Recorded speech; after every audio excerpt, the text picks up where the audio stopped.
But a quick refresher if you've just tuned in. Ground Zero currently leading the series 1-0. It's a best of two. A chance for KNG to try to at least walk away with a single point. As we mentioned yesterday, the way it works, given it is a best of two across the board, every game you get a flat 2-0 victory. It's 3 points for yourself. A draw, at least you walk away with a point each. And obviously, if you get 2-0'd, then it's nothing to take away with you. So this would be massive. If KNG at least walk away with one, having not changed too much in the draft, it'd be a strong vote of confidence. Well, that's what it is, Kimmy. It is that vote of confidence that they're happy running back the way that they're kind of approaching the drafts. I do like the variation as well. The fact that they're not willing to just all in on this Pyke. But to me, the fact that you're putting Invictus on an Assassin for the second time in a row really speaks to the confidence that you have in him. Right, he's clearly shown in solo queue that he can play them. He's probably shown in scrims as well that he can have good performances on them. But so often you see these players coming in as a solo queue prodigy into something like pro, and they just get molded into whatever the meta is, right? You're just playing the Poppies, the Vi's, the Graves. There's all this stuff that you need to be able to play as a pro jungler. And yes, that's important, but it's also important to retain your identity, right? Because as this unexpected team, they're kind of the underdogs in the league, at least one of them. So to be able to have this dark horse threat who can pop out, who can play something like a Kha'Zix or Rengar that you're not necessarily familiar with, can be in your favor. Certainly. I mean, I know when I did some of the research going into this roster, I was thinking, all right, what makes this jungle special? And I saw that it was just a lot of Rengar, Kha'Zix, as well as Zed and Kayn.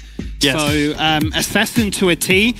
But we like that. We've certainly seen over the years players have their unique champions like the Amumus. We've had, what was it, the Evelyn from Kevi as well. So I'd love to see like another assassin come on through to showcase that, hey, look, these pocket picks, they can find value. They're not just a solo queue superstar, but they can farm LP on a competitive circuit as well. Thank you for bearing with us. Finally, loaded into the Rift here for game number 2. As mentioned before, Ground Zero currently leading us 1-0, and I'll be hoping to close it out and take away all the points.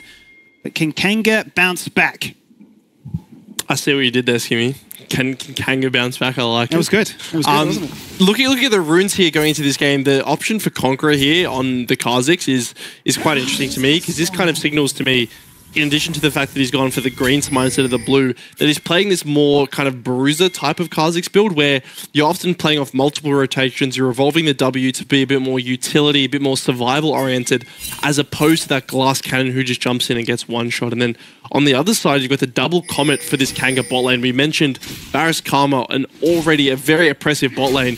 You add these roots into the mix, you add some lethality that this Varus is going to be going, there is just so much damage coming out of these two champions. Yeah, there's a lot of damage, and that's what's made the series so exciting, right? Is the fact that we have had a bit of an absence when it's come to your traditional tanks. Nobody willing to really bite the bullet and say, look, I'll pick up the slack here. It's like, no, I want to be a carry, I want to do damage, I want to have fun, really, is what I'm seeing from this one. But sometimes having fun is just winning the game, and sometimes the tank is needed to try and achieve that. But I feel like we're going to be spending a lot of time looking at bot lane. Should be a much more even affair, given that there is at this time two range champions to poke, harass, and really wrestle for that level 2 control. And this is really aggressive use of summoners here by Ground Zero, forcing the flash and cleanse out of this Varus. And Skimmy, we're starting to see why this Ashe is such a problem, right? The range that she brings, the damage she offers early on with this Hail of Blades is so profound that she can just pop the barrier level 1, run at you, and suddenly you've lost Prio, you've lost double sums in a lane that you really need to push out. Incredibly aggressive from both sides there. Certainly makes a big question mark ping as to where is that jungler. As we know, Invictus has just pathed away to the top half of the map, but Schönfire is here, as is to be expected. It's a classic. Level 2, level 3, I'm here in the area, and I am looking to punish the fact that you have no flash, no cleanse, and nothing left. It's Deja Vu, Max. It's First Blood again. It's going the way of Schönfire, but hey, this time Rila at least walks away a 1 from the grave. Correct has flash. He could potentially look for Schönfire there, but doesn't want to take the guessing game. He is going to run him out there as Schönfire gets away. But Skimmy, it absolutely is Deja Vu, right? That stacked wave. Invictus on the enemy blue buff as well. It feels like KNG didn't learn from their previous mistakes. They're not protecting their bot lane, and suddenly it's a 12 CS lead. It's a kill going to the hands of Schönfire. As we take a look at this again, right, you can see the stacked wave in the earlier work from the Ground Zero bot lane, burning the sums. Rila can do absolutely nothing but watch as it gets taken down. And Benvi's auto attack there actually kills him. If he doesn't channel that auto attack, it's just a clean 1 for 0. Would have been a clean 1 for 0. Would have been the case for Schönfire just getting out of turret range as well, and not dying like he did in game 1 to the exact same play. But back to lane they go. It's only level 2, but already feeling the wrath of that punishment coming through once again, and a chance to see if they can hold their own whilst that all-important Flash Summoner is down for the next few minutes. Meanwhile, top lane, we'll be checking in whenever we get a chance to see what happens here, and if we are going to have any kind of different narrative take place this time around. We can see that Invictus is on the way. He's going to be spotted by Vision, so Tien has a bit of time to try and respond to this one. He's really burnt the Ghost. Yet to use that flash, but we'll suspect something awry. Burning that blood pool nice and early here. Counter-Strike going to be denied. Flashing on his Invictus, misses the Void Spikes, but looking to try and go for the auto-attack. And Woodon's there to get it. Would you believe it? That's 4 times now.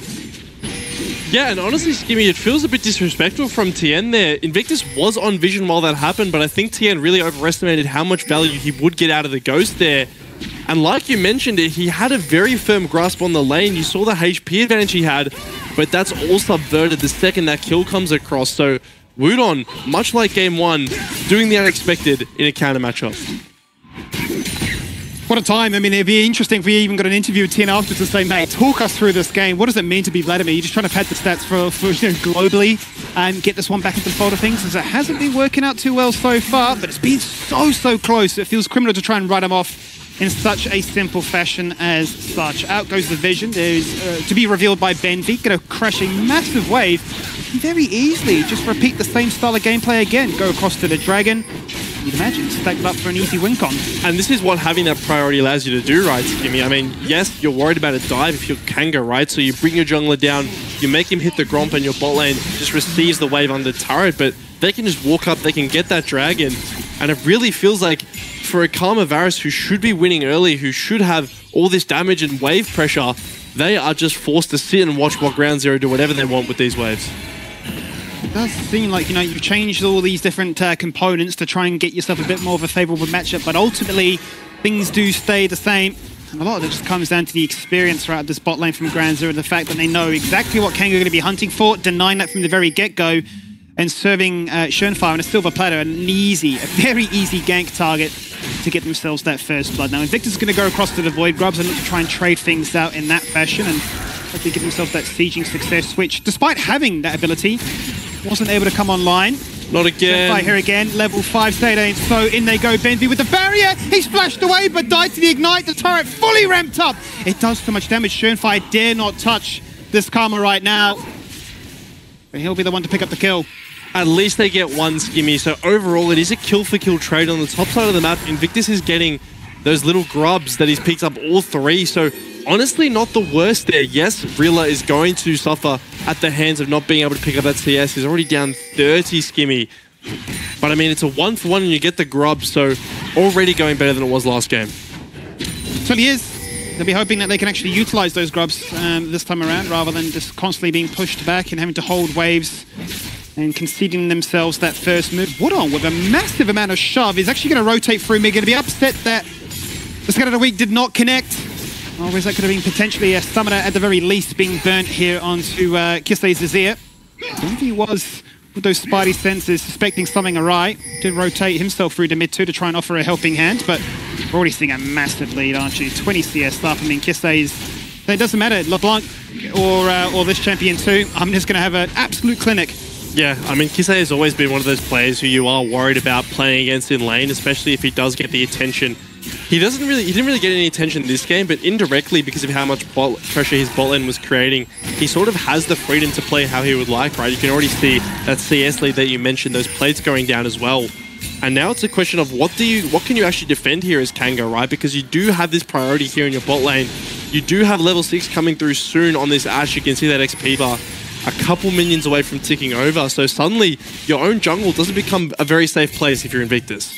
Yeah, you say that. It was a bit of an awkward standoff there for a second, wasn't it? With Schönfire in the area, looking at the enemy blue, and Invictus hovering near his own Gromp, saying, is a gank going to happen? I see our bot lane is pushed up. Surely the Zen is in the vicinity, which we both saw was to be the case, but not willing to really commit either side to anything crazy just yet. So Invictus will be able to pick up this one eventually. It's going to be scattered out by Benvi's Hawk, but Schönfire is actually going to opt for a different way into the lane. This time going to sneak on through those lane bushes. Out goes the Ashe ult, and China Crystal Arrow going to find its mark, but a little bit too early, a little bit too gung-ho here as Schönfire was nowhere near to engage. Yeah, it's just a bit too far here. Interesting that Schönfire also came down here. This would be a very unexpected timer for a counter gank, right? Because all of his top camps are spawning. So just throwing out that arrow, a little bit of harass, and constantly playing that mind game scheme of my jungler could be here at any moment, and if you get hit by an arrow, you're going to go down. So a lot of pressure still being piled on just by the fact that Schönfire could be there. Yeah, if nothing more, maybe benV just trying to bait out that flash and say, look, now this bot lane has not had it for the last 10 minutes. You know, it's just an easy gank this lane signal. Back to top lane we look again. Tien currently with a bit of a major CS lead, to be said. Despite falling down for that kill, he's up by 20. Obviously, a fair bit of that is going to be recouped as Woodon catches the wave now. But it just seems to be one of those champions. You can push him down, but farms up an absolute storm. Yeah, Vladimir in lane, especially with the Ghost, is quite untouchable unless you're bringing someone else to the lane, right? You're very comfortable picking up a little bit of CDR as he has now with the boots and the amp tome. Just be able to throw out Qs as much as you can, and you just simply out-sustain the Jax, right? So even if you are taking even a slightly losing trades, you are very comfortable keeping him in lane, forcing him to burn that TP to get back in. Because if this Jax is having to TP back to lane skimmy, he's not able to use the bot lane, and that is really the focal point of this game so far. Certainly has been. Really, bot lane has been the highway to success, right? Whichever bot lane is flourishing, then it kind of just transitions into other lanes winning as a product of that. The jungler being drawn all over the show to not necessarily get ahead on their own, you know, forefront, but be told, I need you to babysit. Now, Invictus has kind of broken the mold a fraction. He's up by a little bit at the moment, trying to farm up an absolute storm to be a bit of a menace in his own right, have that ability to isolate out a key target and take them down, but I'm still imagining, much like you said, with the setup that he would be looking to evolve his Void Spikes first. Yeah, and in competitive, it's either that or an ultimate evolve as this Ash Arrow lands. Kisei's going. Kisei's all in for this one. Flash Streamer Shuffle into the Emperor's Divide. Out goes Unleash the Power. And, well, Fury's not stacked up enough just yet. Not enough damage, not enough orbs. And we'll feel the wrath of yet another sniper from benV. Yeah, we have to check this guy's PC at some point. Every single arrow he throws, it feels like it lands here. His top lane is also trading. But that mid lane, it's his ability to move up, it's his ability to plant the vision like he has now. They just have complete control of both bot lane and mid, and that makes it so hard for when you're playing Syndra, this immobile carry, to actually push up, down 20 CS, and Kisei just picked up an assist as well.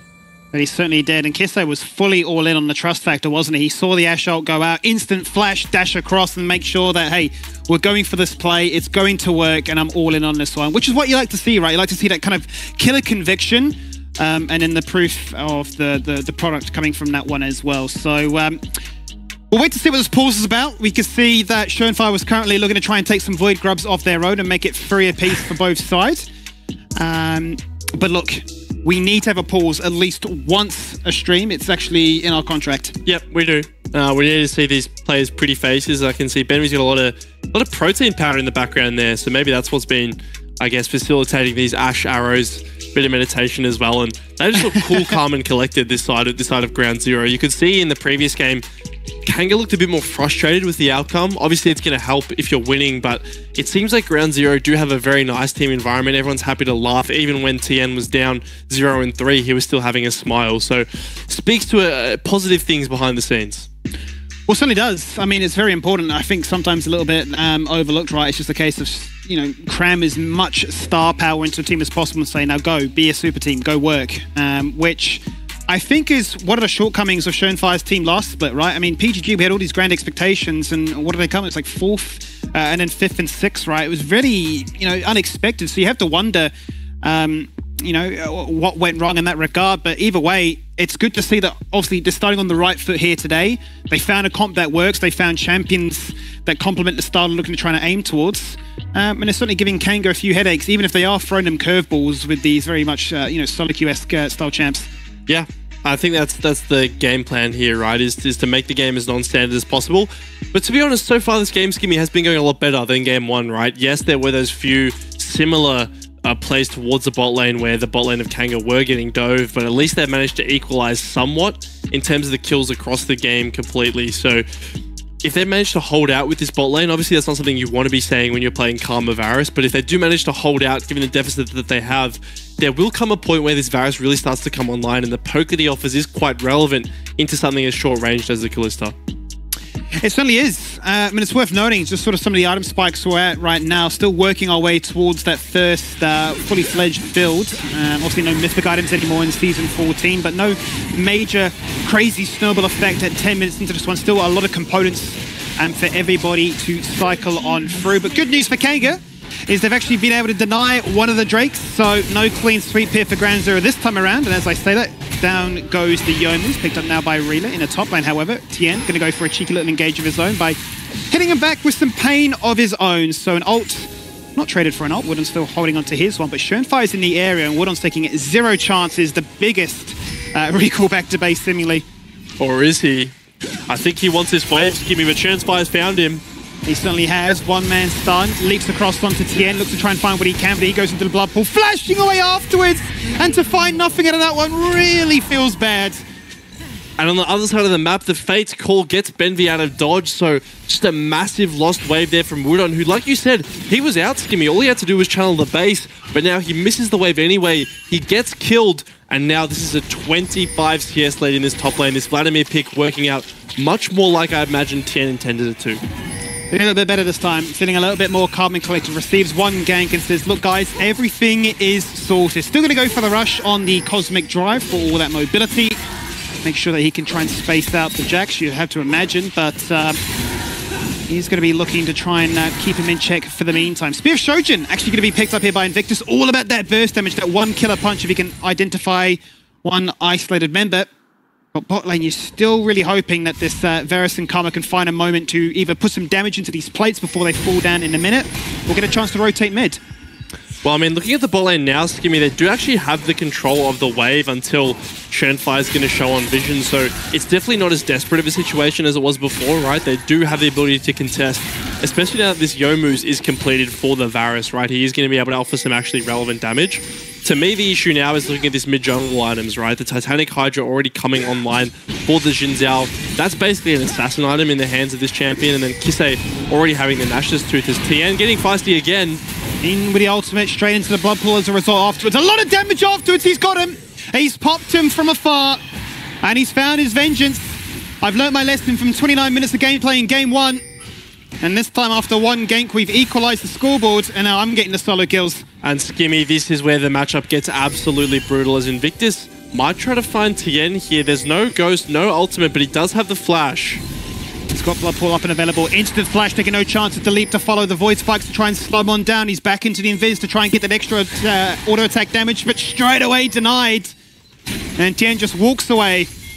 And that's it, Skimmy. All they can do is watch. It feels like every time KNG try to force a play, somehow Ground Zero get out. So now you're staring down the barrel of a Vladimir who's 2 levels up, who's 2 kills in his back pocket. And meanwhile, you're losing your bot lane turret. You can't do anything but watch. It's just a masterclass from all across the map here is Schoenfire.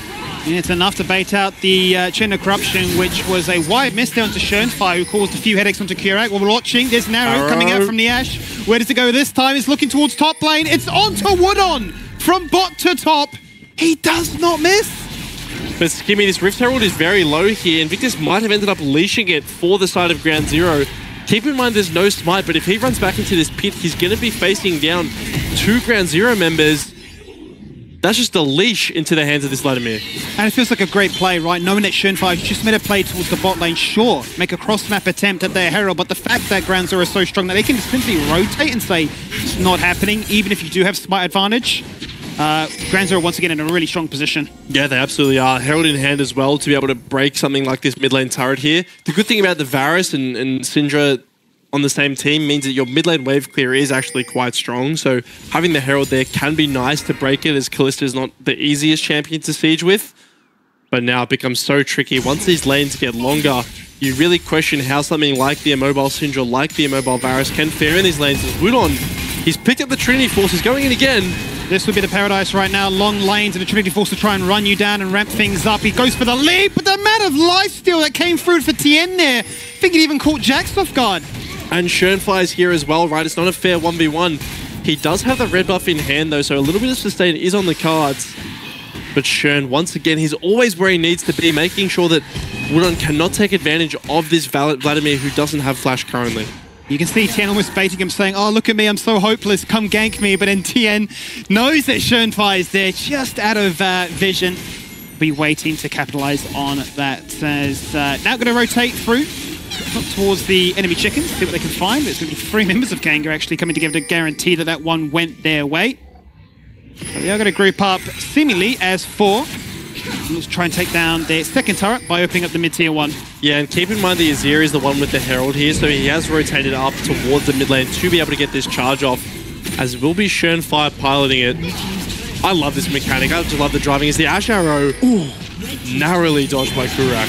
Far too close for comfort there. Invictus on the edge, waiting for his moment to strike. But look at Fury. He found his moment. Massive shutdown, taking out Limes there. Kiste finding the second in this affair. Can Kanga answer back?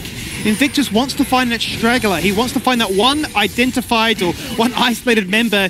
But, you know, Ground Zero just peeling away to the bot side and completely invalidating that champion. Yeah, they've got heaps of bursts and do actually manage to take down Limes, but the important thing is the control of the bot side jungle is still very much in the hands of Ground Zero. They're going to be able to head towards this Ocean Drake after that fight on the mid lane. And a successful 2 Rift Herald charges as well, right? So, yes, it's a 1-for-1, but ultimately you're feeling quite good about that if you are Ground Zero. Another attempt to try and look at taking down this Vladimir, but again, it's going to freeze that one right underneath his tower. It starts off with the arrow, doesn't connect, but having just hit the headbutt, you can see that Fury is thinking, you're overcommitted. It's an easy one-shot, look at that. Yeah, it's a huge scout of the week to be able to find that kill into Limes here, and unfortunately for Schönfire, he's actually trapped inside of that Rift Herald, right? He's targeting it towards the turret, so not able to provide any peel for his AD carry at that moment. Once he gets out, he is able to start doing some damage, but luckily, that mechanic there favoring the side of Kanga, so definitely taking advantage of this high CC comp as we see a rare miss there from Benvi's Assault. I know what it is, and much like we talk about Caster Curse, I think he's heard that you said somebody needs to check his PC, so you got to miss a few just to make sure that there's no allegations being chucked around like that anymore, right? So 2 in a row, I'm sure 3rd time lucky. Yeah, and it gets scarier and scarier, right, to walk into this jungle. Luckily, your Kha'Zix is a bit tankier than what you had last game, but even then, you don't really have anyone who you can reliably send to face check these bushes, right? Into the likes of a Xin Zhao or even an Ashe ult, you're going to be getting one-shots, so Ground Zero being very methodical, but yet very progressive with the way that they're moving their vision up, controlling this topside quadrant, and denying Invictus from even entering it. Yeah, so much vision control as well, right? Very defensively orientated is that of Kanga's, just to try and see, okay, where are they? You can see as we toggle the vision now, very pushed back to say, okay, is it too late by the time we've gone for that one? Really going for the Chain of Corruption, instant flash aways. Both AD carries trade that to try and make a fight break out here in the mid lane. The chains, or the tether rather, from the Karma broken instantly. And Tien's on the wraparound. Out he goes, identifying that, hey, that's a lonely marksman. Why does Varus have no support? Can he do damage? Well, not into his Zen, he cannot. Rifu gonna find the stun. Save for Benvi. But Ground Zero just showcased it. We've got a 6k gold lead. Why are you trying to fight us? That's 1, that's soon to be 2. The bot lane of Kanga no longer exists. Kurak starts it off with a flash ultimate that ends up being flashed itself and then just collapsed upon by the sheer priority that Ground Zero have over this map. It feels like everywhere you go, they always have the first move, and it just results in an absolute collapse of the bot lane for Kanga. Tien now, this Vladimir is looking incredibly scary with the Cosmic Drive already completed. As we take a look at the gold here, we can see that it is all Ground Zero at the top of the standings. That it certainly is, and really you are looking at Fury being the saving factor there, salvation in a way. He's already hit one massive Scatter of the Week into a one-shot, but he needs to stay relevant, he needs to stay alive. That was the key takeaway from game 1, right? He was a very strong component in their arsenal, but you know, he was very easy to take down as a result too. Archangels complete their you know, the resistance, the ability to get that shield is absolutely crucial, but you're surrounded by so many fed members on Ground Zero, it's going to be such an uphill battle. Yeah, it absolutely will be. You're looking at the damage that they have here. It really is targeted onto that one person, but Wudon has found Tien in an extended lane. Can he get it this time? Surely this time. The arrow just barely misses. Tien's in trouble this time. No blood pool. He's already burnt it. He's got flash. And I think he just wanted to get into that bush to flash away afterwards. Barely misses it, but Wudon, he's going to feel good about that. That's it, Skimmy. It's this extended lane for this Jax. It doesn't matter how fed the Vladimir is. If you're left alone with this Jax for long enough time, he will be able to take you down. And now, Skimmy, it's not just that kill, but it's also this turret here. week1 getting his kill and putting it to even better use. 3 stacks, it's all passive damage, all helping their cause of finding that first turret in this game to try and even out that map.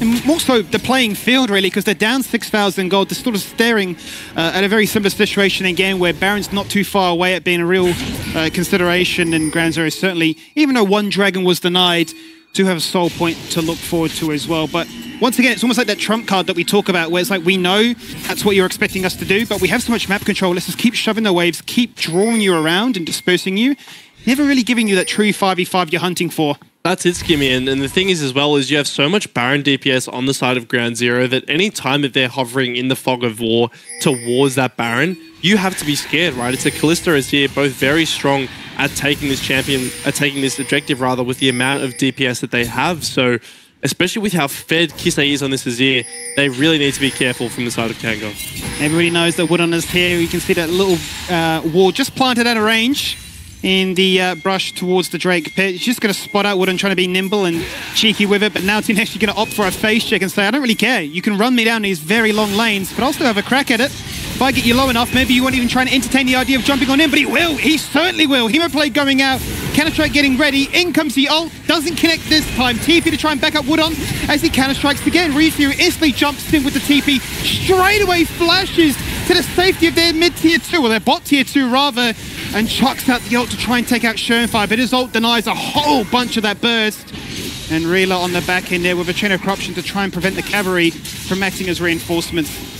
It's actually a bit messy there from the side of Ground Zero, right? TN starts that off with a little bait, trying to force week1 to jump in while his jungler's there, but it's Ryu Fury with the TP that saves the day, and unfortunately, he has to commit his flash to avoid getting one-shot as he arrives, but no one ends up going down, and week1 going to be committing his TP towards his top lane to try to get the turret, but here's Kisei, this level 15 Azir, who's almost got his 3rd item death cap in inventory. I really don't know who is dealing with this mid laner. He's been a menace. He was farming at 10 CS per minute before, very early on into the game before he found that first kill, but now he's an absolute weapon.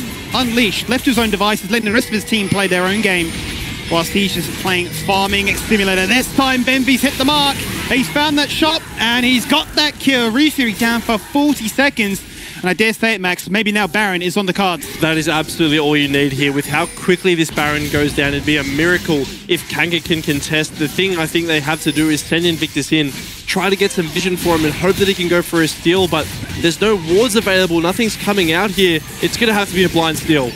Looking like that right now, chucking out skill shots as a Hail Mary across the wall. 1, 2, 3. week1 on the flank saying, Ground Zero, what is your posturing? What is your positioning? Are you going for this one? Or is this a bait and a Baron dance, which it actually is? Baron got fairly low, but they were not willing to risk the gamble despite being that far ahead.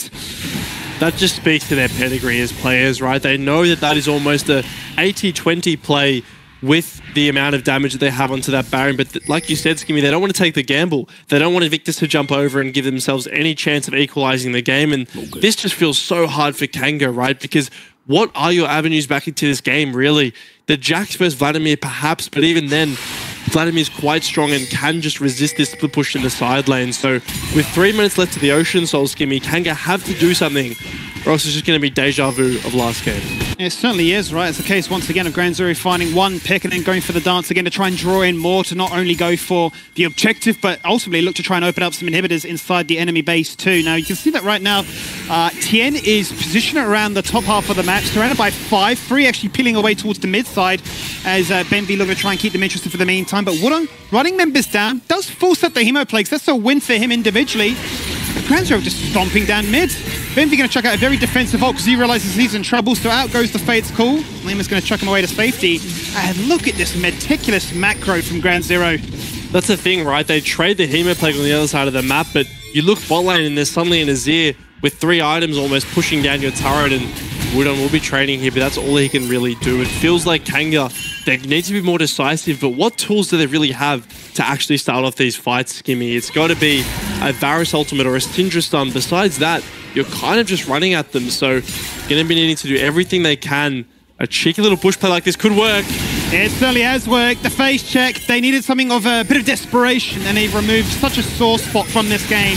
The Ash has been so annoying, but look at that damage. A two-man shove back. Kisei says, I've got 300 CS at 25 minutes. That's what I can do. Give me the triple. He's quietly farmed up for the rest of the game, and there he makes his presence known with the death cap just completed in base. TP's in, secures the triple kill, and secures the Baron. Unbelievable turn of events there. So much damage and so much punishment over what seems like such a premeditated but almost predictable solo QS face check style of play. Now with the Baron in tow, they find themselves up by a monumental amount, up by 11,000 gold. 90 seconds to look forward to that Ocean Soul again. And they can look to try and put the final nail in that coffin. And Skimmy, I'm going to ask the same question I did before, is Ryu Fury just misses Lemus. Who is killing this Azir? Right, this guy does so much damage that if you're even within his range for 2 seconds, you're going to be taken down. Wudon tries he might, has found Tian again, but there are members of Ground Zero here. Oh, he's just barely missed again, has Benvi. Wudon's been very elusive when he's come to getting ganked by multiple members, but multiple are in the area. They know that Jax really is their only lifeline, their only chance at clawing themselves back into this game. And even down this much gold, they show respect and throw multiple members towards the mid lane as well. A fight continues as Schönfire jumps in, but in his face goes the ultimate out of Ryu Fury, making sure that he does fall on down. Lemus in trouble, flash, heal, and he tries to bring in Ashe, but Ashe is not enough. Ashe soon to be the second one on the chopping block, and it's a double kill for Syndra. Make it a triple! And these mid laners are trying to be the difference. They're trying to be the difference, Skimmy, and Ryu Fury is doing a good job of keeping the Vladimir at range, but can he do the same for Kisei? This Emperor's Divide is still available. Tien trying to act like a bit of a ward right now. Look at Kisei jump into life. He keeps his top laner alive. There is your first ace.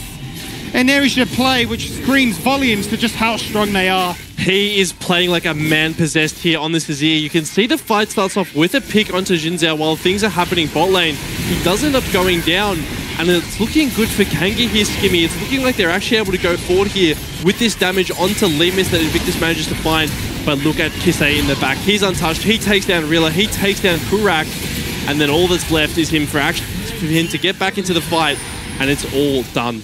He's everywhere at once. He really is getting it done, getting the most farm, getting the most kills, and getting the most damage done too. He's in their face and a constant reminder that you can take us down, but there are many more threats just lurking around the corner for you to go for as well. Just that beautiful shuffle on in and really make sure that Invictus's one play, one game plan is, I will identify that that's who I'm going for. He can't even get that. He's been farming up an absolute storm. He's down 70. Yeah, he can't do anything now, Skimmy. His whole jungle is the property of Ground Zero, and so is the Ocean Soul at this point. Much similar to the last game, you really do wonder how the damage is actually going to come through to be able to kill these members, right? Not only is it a Vladimir with all the healing that he has at level 16, but you pile an Ocean Soul on top of that, on top of his Jin Zhao as well, as they try to find Kisei, but the Chain of Corruption misses. Top of this one lands, instant cleanse out of that one. They know that these could be the dying moments of this game. These could be the deciding factors. There's that first inhibitor falls on down. Tien jumps in, baits their attention, draws them into that false sense of security. And it's easy pickings then for the rest of Ground Zero to entertain the idea that, hey, well, if you're going to give us the kill, we'd be rude not to take it. Wudon down for 45 seconds. They need him. They need somebody to step up, leap in, and start a fight. But Ryu Fury gets his Archangels popped. All that shielding now gone to waste as one Nexus turret falls on down. They need to run back to their fountain and regen some HP real quickly, because Ground Zero with that Ocean Soul could stick around forever.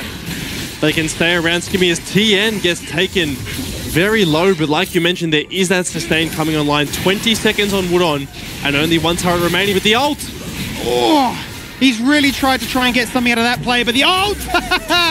Benvi with the killing blow as a support Ashe. That's going to feel good for them. Final turret to be fallen on down. That's been secured. KNG on borrowed time, borrowed life, and blinking health bars, doing whatever they can to try and upset this one, but it's not to be. 30 minutes.